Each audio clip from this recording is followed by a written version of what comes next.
Hello, hello, and welcome to another episode of the Long Game Podcast. I'm your host, Sandra Scaiano.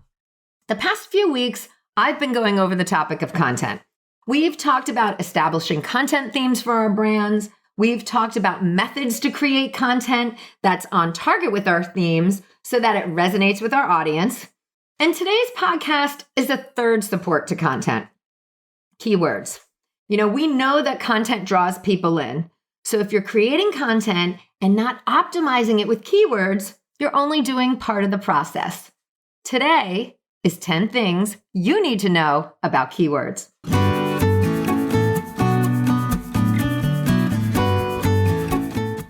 You're listening to the Long Game Podcast with Sandra Scaiano. In a world where everyone is doing, it's easy to get lost in a sea of comparison, secret tricks, and promises of overnight success. The long game is my approach to business, the actual day in and day out philosophy that you have to show up, you have to do the work, and there's no quick fixes for long-term success. I'm a web designer, digital strategist, and energetic thinker, and I'm here to share the process and lessons I experience with my clients daily who are going through the same struggles of building a business as you are. We'll hear from successful entrepreneurs sharing their long game strategies, and I'm fun, so we're going to have a little fun along the way too. Thanks for being here. Let's get to today's episode.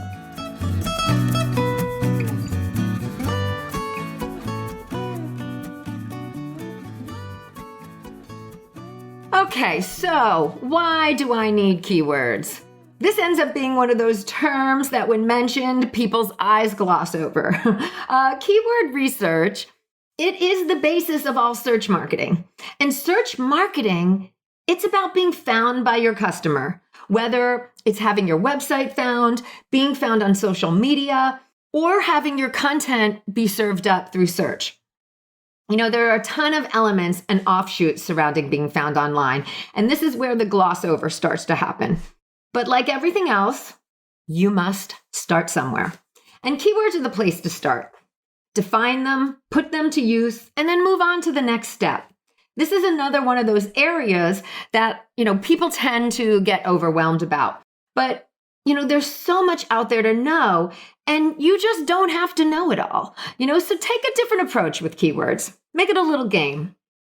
It's a fun thing to investigate. It's fun to research and try things out. See what works and then tweak if you need to. And keywords, they apply to more than just SEO, search engine optimization. And I'm going to go through some examples of these other areas today. But using keywords on the back end and the front end of your website for SEO optimization is really just a great place to start. All right, what are keywords? Keywords and keyword phrases, single words, and a few words together, are search terms that people use to find your website, your brand, your products, your services. Think popping some terms into Google when you want something. Pizza delivery, or a realtor and then a location, or podcast for entrepreneurs. Keywords all start with explaining what you do in the language your audience uses. So if you're using one term to describe what you do and your audience is using another, they're going to have a harder time finding you. Here's an example. Are you an integrative nutritional consultant, a dietitian, or a health coach? It makes a difference what you call yourself in keywords. And 3 different audiences use those terms. So, for integrative nutritional consultant, you might find a more boho mama. The person searching dietitian might be a senior who's looking for nutritional advice to supplement their medical advice. And a health coach might be searched by midlife corporate women. So, this example just goes to show you how different audiences use different terms. And you need to use the right term so your ideal client can find you. You need to get into the head of your audience. Listen to how they speak and the questions they ask. What terms do people use? How do people search? What questions does your website or your product answer? And people like to get cutesy about what they call themselves. I see this a lot, and a lot of times it confuses me. But be firm in knowing what term your audience use, because your audience is going to be searching health coach, not health superhero. Okay. One of the first things you want to do is do some research and create a list of keywords for your business overall. And this kind of goes back to our idea of creating themes. You expand on that list by adding different combinations and nuances that people use. So first, I start by listening to my audience, what they are saying, what they post in groups, what they're asking. And I actually have a ongoing note that I write down these terms. So if I see something asked in a Facebook group, or if my clients ask me questions or ask me something when we're on a call, I corral all of these things and use their exact terms to know what they're asking for and the exact term that they use. But then you can also use Google search as a starting point. We all know, we all use Google. And when you type a word into Google, it inevitably gives you other suggestions. So if you pop in the word online course, Google's going to suggest to you with a drop-down online course platforms, online course websites, etc. These are clues as to what people are searching for. So start by popping in different terms for your world and see what comes up.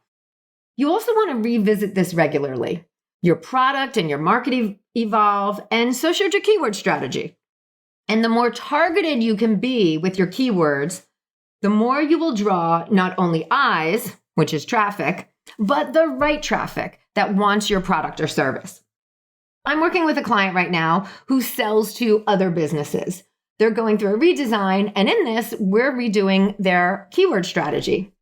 So the original website used really broad keywords, really broad termed keywords. They're a natural foods company. So they would use a term like quinoa. And when you put quinoa in as a keyword into Google, you will get results such as how to cook quinoa, quinoa recipes, what is quinoa, buy quinoa packages, and it leads you to like Amazon for 12-ounce packages.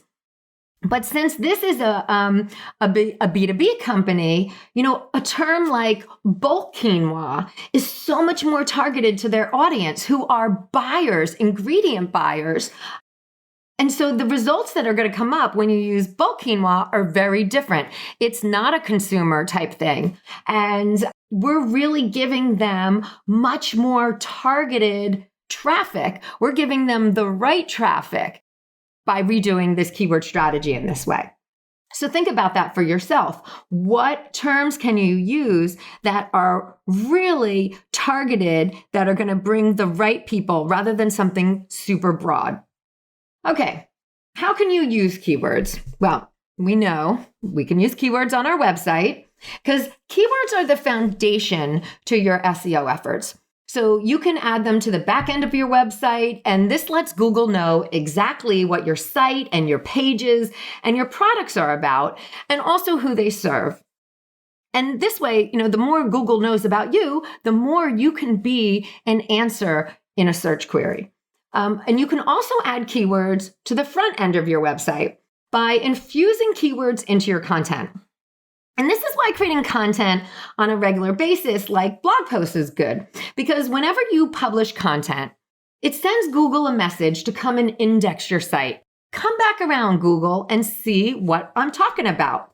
And it allows for you to also, when you're creating content, use an expanded list of keywords that all relate back to the main keywords of your brand.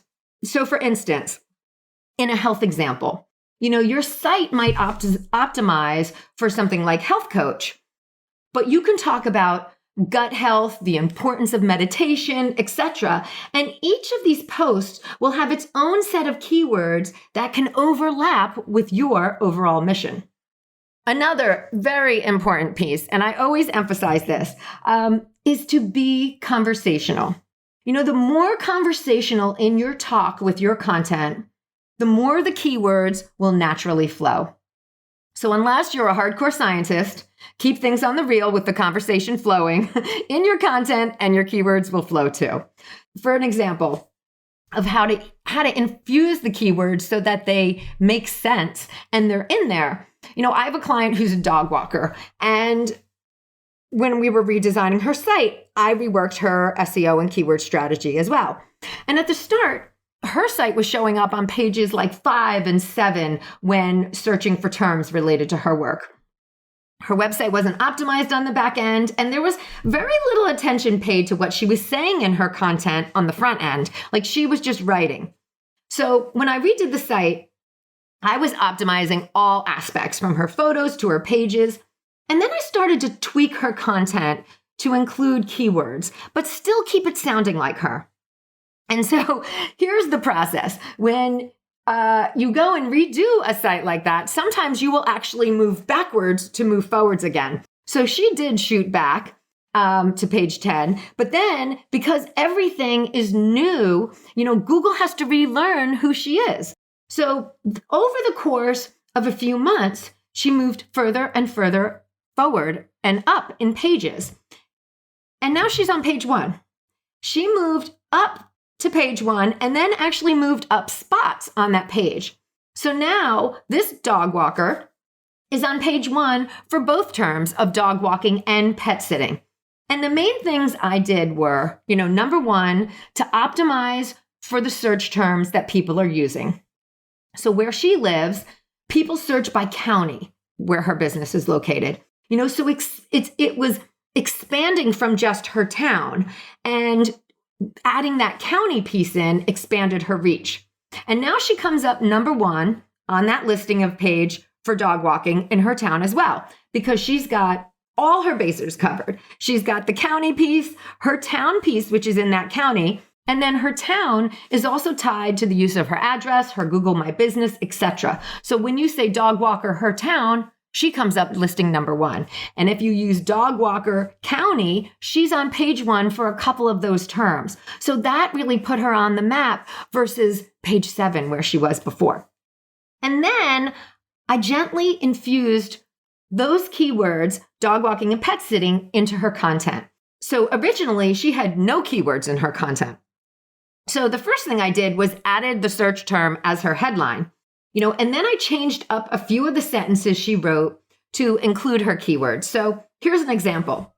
Her old sentence was, call us when you can't be home with your pet and you want someone who will give the same love and attention that you would give them yourself. And I changed that to, call us for your dog walking and pet sitting needs in this county. And then I started a second sentence, because when you can't be home with your pet, you want a dog walker or a pet sitter who will give the same love and attention that you would give yourself. So just some very thoughtful tweaks, adding those keywords in. And that was it's very natural and conversational. I mean, adding pet sitter and dog walker makes perfect sense in this sentence. You would say that. So it was just something more thoughtful. And when you couple that with the behind the scenes optimization, it's helping you get found by your people. All right, so keywords, they can be also used on other platforms. And, we encounter this stuff every day. Keywords are important because they are used everywhere on all different things. I mean, let's start with Instagram. On Instagram, in the name field, which is just below your profile name, you can add any keywords to describe your business that you want. And this is highly searchable. So for me, I've put in web design for women. Another friend has live video pro. So anyone who is searching a form of these terms, we can show up. And the cool thing is that you can change your keywords depending on what you're promoting. So if you have a new online program out, you can be an online health coach. If you're speaking at a well-known conference, you can be a TEDx speaker. And, there's different ways to use those at different times. And let's not forget the biggest form of keywords on social, hashtags. Although we take them to great lengths, hashtag, oh my God, I forgot to wear underwear. What they are in essence are keywords. So employing a keyword strategy that aligns with your brand and biz will get you seen and found. And, I just want to say as a reminder that social isn't everything, but it is a point of entry for your brand. So no matter what platform you choose, whatever you're spending your time on, it's a way to get to know you. So, use these keywords. Use of these keywords is important for people finding you. Going with hashtags, people search by hashtags. So you relating to those hashtags, and we can do a whole piece on the hashtag strategy itself. How far should you go? Should it be over 1 million? Should you use that hashtag? Should it be under 100,000, over 10,000? I mean, there are so many different strategies for being found just using hashtags. And the next platform I want to talk about is Pinterest. So I am diving much more into Pinterest now, and I'm going to get my accounts going. I'm also going to have upcoming a Pinterest traffic driving expert on for an interview. So we're going to dive more into Pinterest together. But, it's good to have a concept and an understanding of using keywords on Pinterest. So one of the main concepts with Pinterest to know is that it isn't social media. It's a visual search engine. So your pins are going to be picked up by Google search, which makes this platform so valuable as a traffic driver. You will use the same SEO steps for Pinterest that you do for your website. On Pinterest, there's profiles, board titles, and pin descriptions. And that's how people search. All of those are searchable. So you want to use keywords in those areas and be smart about it. A pin description of 2 sentences, it can really pack a power punch of keywords if done properly. And when I do the Pinterest episode, we are going to dive more into this with some other examples. But here's an example that I've created. A pin description. Online health coach specializing in weight loss for women over 40. I talk about healthy mindset, gut health, and how to lose weight with menopause. All right, that is a super keyword rich 2 sentences. I mean, there's online health coach, weight loss for women over 40, healthy mindset, gut health, and how to lose weight with menopause. I mean, there's like 6 keywords in there that people would be searching. So that's the power of putting keywords in, and it makes sense in that sentence. It actually rolls. It doesn't sound like you're robotic or you're keyword stuffing. So Pinterest has something called the guided search bar, and that's just their search mechanism, and it acts the same as Google because it will give you suggestions like we talked about before. When you start to put in a term, it'll feed you other suggestions, and that gives you an idea of what people are searching for on the platform. So you really should use that as a tool. Okay, so now we're going to move on to YouTube. Another visual search engine. You do have the ability to connect with this, but it is the second largest search engine, second to Google.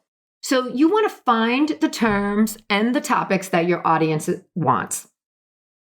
Choose a profitable keyword, which is a title, and it's going to allow you to come up and search. But that also, if you put that keyword in your title, will allow you to come up in the suggested video field too. And this is tapping into the traffic of other videos because your topic is relevant. So it's important to pick the right terms and topics so that your audience can find you on YouTube.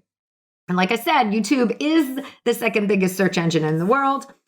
But your topics don't have to be directly related to your business either. And not that you want to go off target, but here's an example. So like a restaurant doesn't have to talk about its food all the time, and especially not the items on its menu.